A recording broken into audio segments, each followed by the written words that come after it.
Hi, everyone. Welcome to Northpointe Plus. This is episode 99. Woo!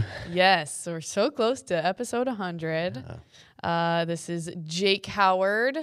I'm Sylvia Jarvis. Forgot to say that part. I was so excited to introduce you. You were. Oh my goodness. Who cares about me? I'm just the host. We were just talking that like most of the time when I do the podcast, you are the host with me. And Sylvia hurt my feelings because she said everybody cancels because nobody wants to talk to me. That wasn't true. And I wasn't going to say that on camera. I was being mean to you in private. But so that's okay, as long as it's not in public. Scheduling, I don't know. It's just funny how it works. Scheduling, like people just always like have stuff going on, cancel family issues. Like, so it's not because of you. It's just. I'm going to say that there's actually nobody canceling and you just want to hang out with me. And so whatever you're really makes not you scheduling feel better, anybody. Because you just made me seem mean to everybody. So sure. So do you want to give like a little recap of your message on Sunday? Yeah, we finished talking about Crooked Sticks, our Crooked Sticks series, and we did Hosea, the book of Hosea, actually the first 3 chapters.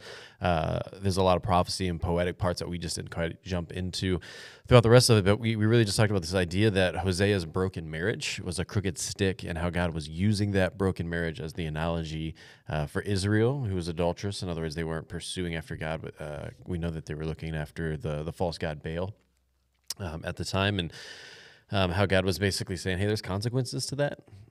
Like, you are my chosen people. You're supposed to be with me, and you have kind of whored yourself out there.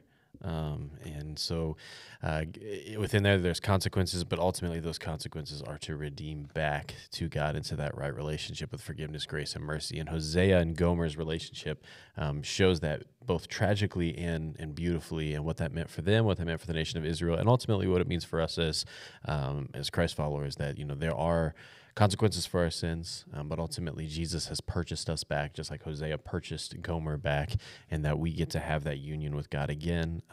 There should be repentance to be a part of that.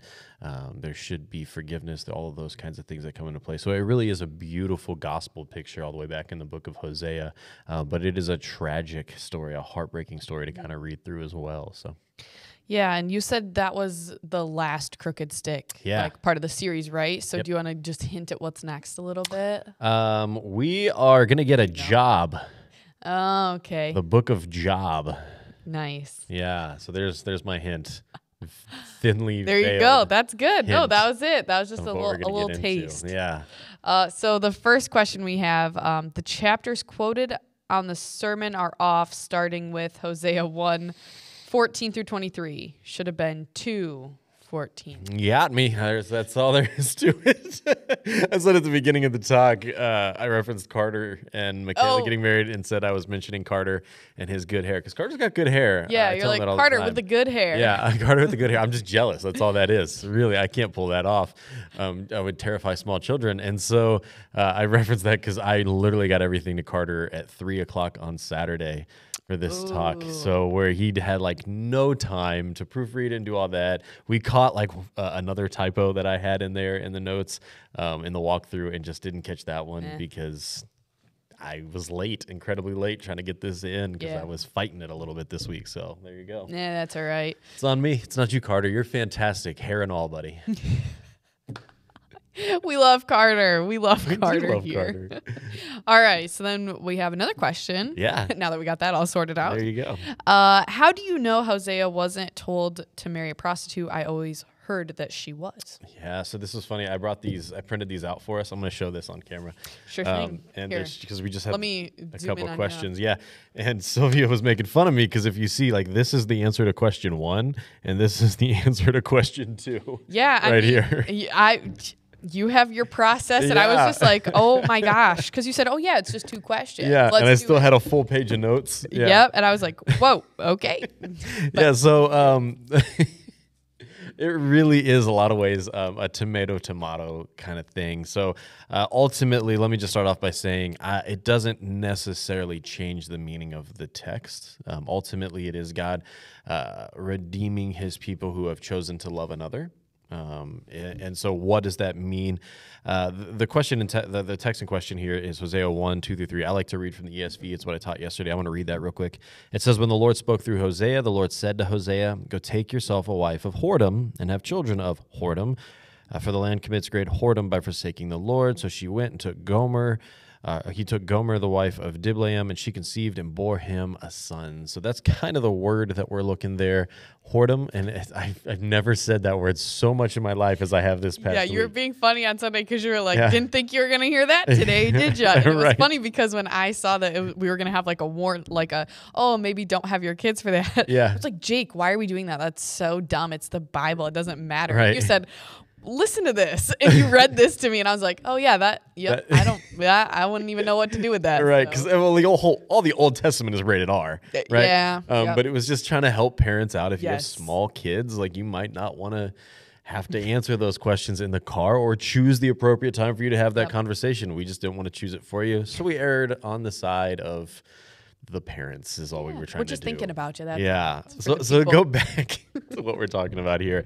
Other translations, New King James Version calls it harlotry. American Standard Version says whoredom. King James Version says whoredom. New Living Translation uses the word prostitute. New International Version uses three terms because it's used three ways in there: promiscuous, adulterous, and unfaithful.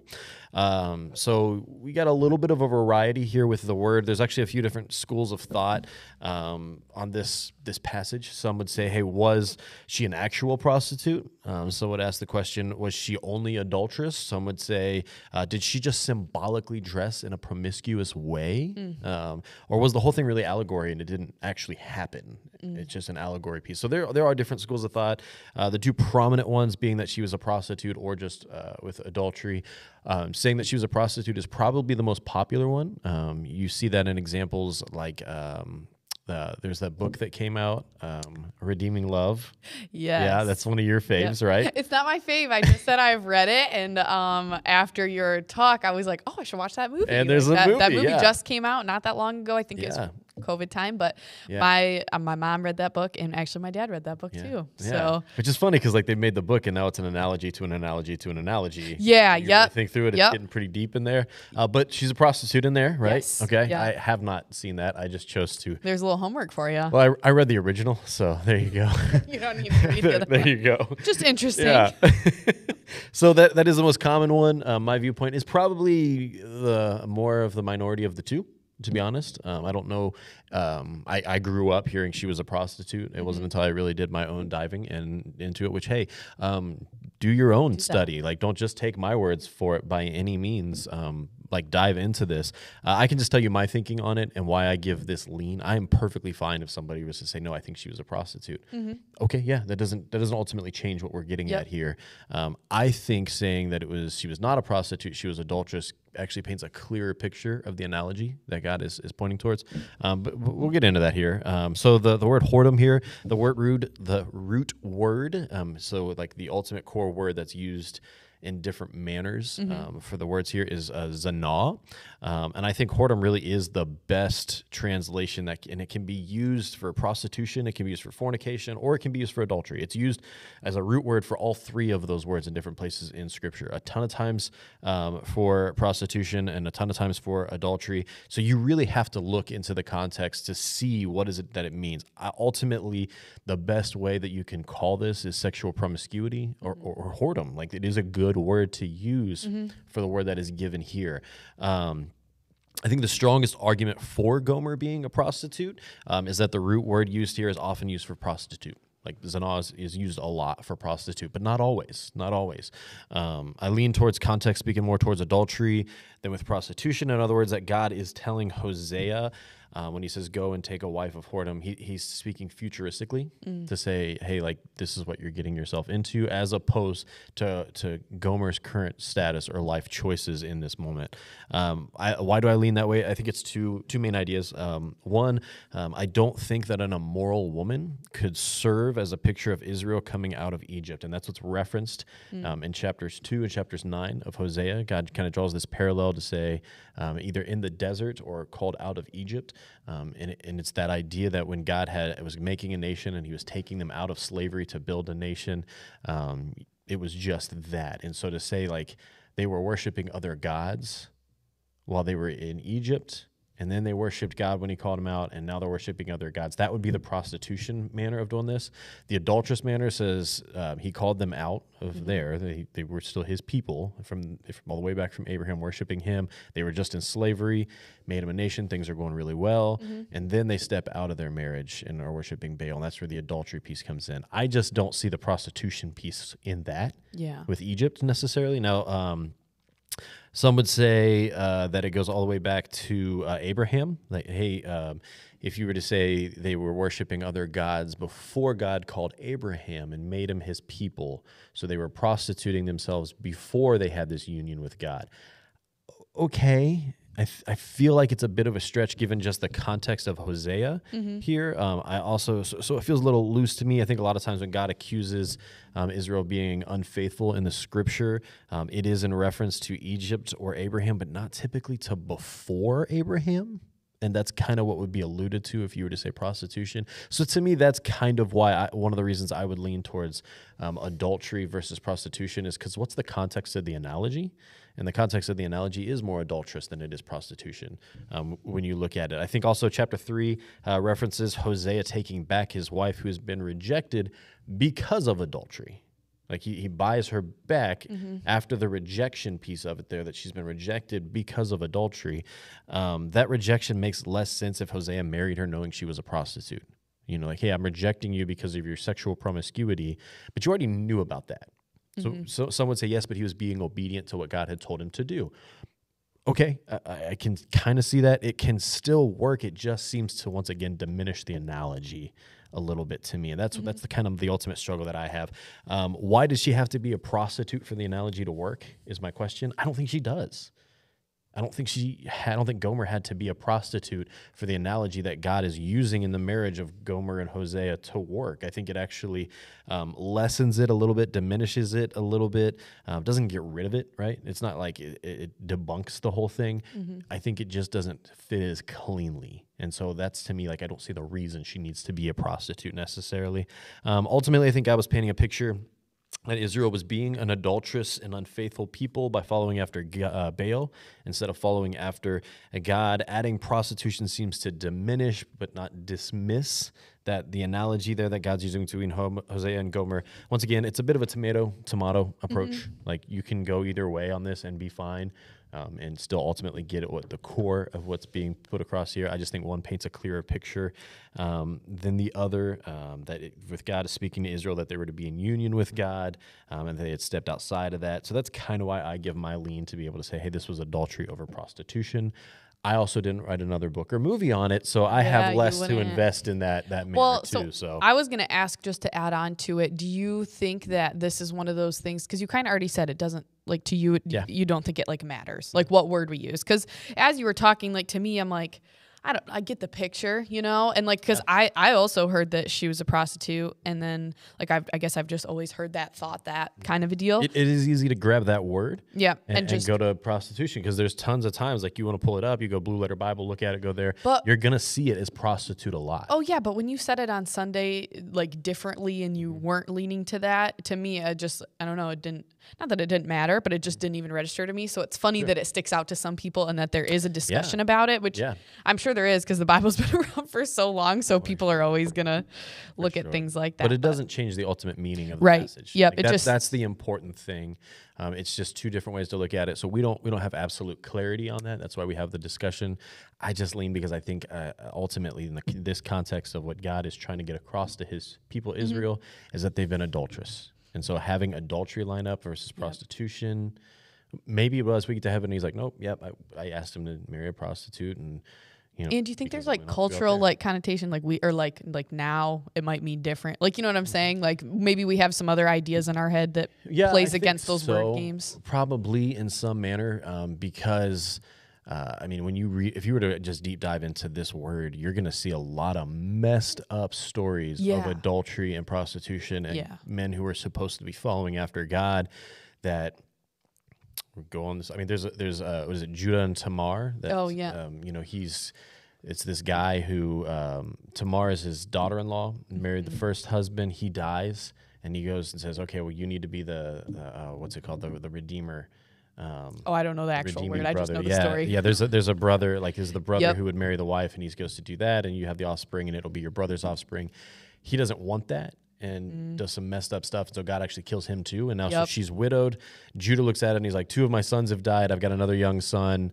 I'm not going to pair him with this woman because I don't want this son to die. But he tells her, like, be a widow for a while. When my son comes of age, here you go.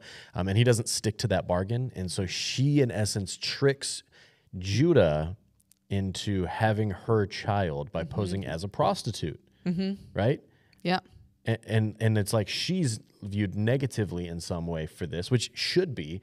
But Judah's just as wrong because he was going in and like offering her to having this relationship with her, and it's like, oh my gosh. So when you deep dive into this there's word, there's a lot that's there, and there's a lot of messed up things. Ultimately, it all goes back to, once again, God designed sexual relationships in the context of marriage between one man and one woman. And anytime that's stepped outside of, in the Bible, in our culture, anytime, it leads to pain. We see that here in Hosea 2. They engaged in a relationship outside of their marriage. Gomer engaged in a relationship outside of her marriage, prostitute or not, whatever it might be, and it led to pain. And that's the analogy that comes of Israel stepping outside of their relationship with God, it leading to pain. When we step outside of our relationship with God and we pursue other things other than Him, it's going to lead to pain. Yep. Beautiful part is there's redemption of the buying back. Hosea bought back Gomer, Jesus bought us back. That's the beautiful image that comes out to it. Yeah. There's another book called The Lineage of Grace. I don't know if you've ever heard of that, but it's supposed to be like the women in the line before Jesus, like leading up. And so it's like kind of cool. Like it's just stories and but I think it's funny because it shows like pain and heartbreak, all the way through, but then also that redeeming factor and just like, it's crooked sticks. Like we could go on and on and on, with crooked sticks and like different characters. And then even now, like all of us. So these aren't the only crooked sticks in the Bible. Yeah. Everybody but Jesus is a crooked stick in the Bible. Yeah. That's ultimately what it means. But we don't have that much time for a series. People might get bored. Like, we were just thinking. For the next 10 years, we're doing crooked sticks. Every single person in the Bible. Well, Jake, do you have anything else to add? Because those are only questions. Yeah. The only thing I want to chat for a second about is we're going to start promoting some of our life group stuff. This coming week, this coming Sunday, we'll probably put it and Get to the Point. I got to talk to the person who sends out Get to the Point, which would be you. So here you go. But we're really excited. Life group season is going to start off around Labor Day, and we are going to have everybody in life groups jump into a life group series. So not an all church wide series. It won't necessarily be in conjunction with Sunday mornings, but just for life groups called Rooted. And it is all about developing 7 healthy rhythms and habits for discipleship. And it's an incredible study that is going to challenge people in their spiritual walk and practices. It's going to have people step outside of their comfort zone. It's going to take them to new levels with their life group. Maybe you've been a part of your life group and you've been with this group for 5 years now. This is going to deepen that relationship. Or maybe you haven't been in life groups before. This is going to put you in a life group and deepen that relationship like right away in some pretty cool manners. So we're going to start talking about that. You'll see promo videos and stuff coming out. We're asking everybody to register for it, even if you're in a life group already. It's $30 to register. There's a link that we're going to put out there. $30 a person. If you can't do $30, like that's okay. You click on the button that says Scholarship Me, and there's no cost to you. Like we don't want that to be a barrier for anybody to be a part of. But everybody will get the book to be a part of it. There's not only is it going to be like in your life group where you'll be studying in homes.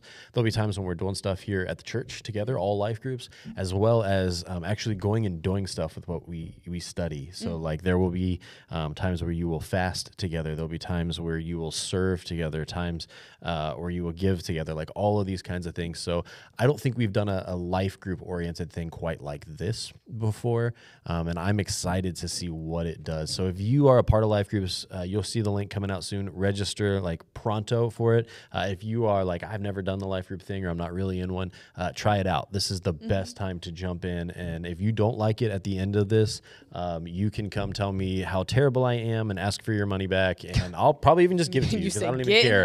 Because it's fantastic. Like, you will not come out of Rooted and feel disappointed. If you invest in it, you will love this and be like, hey, we probably want to do that again at some point. So somebody who says like, okay, fine, Jake, I'll join a life group. Who do they talk to? How do they do that? Yeah. So when they register, there's the ability to say, I'm already in this life group, and you pick your life group, or hey, I'm not in a life group. And when that pops up, we'll help you find the right life group for you. We've got over a dozen life groups. We've got new life groups launching this fall, and all the time. So it's gonna be really cool. I'm very, very excited about what's kind of on the horizon. I was gonna say it's almost like you're in charge of it or something because you know so much about it. Who knows? Everything. Who knows?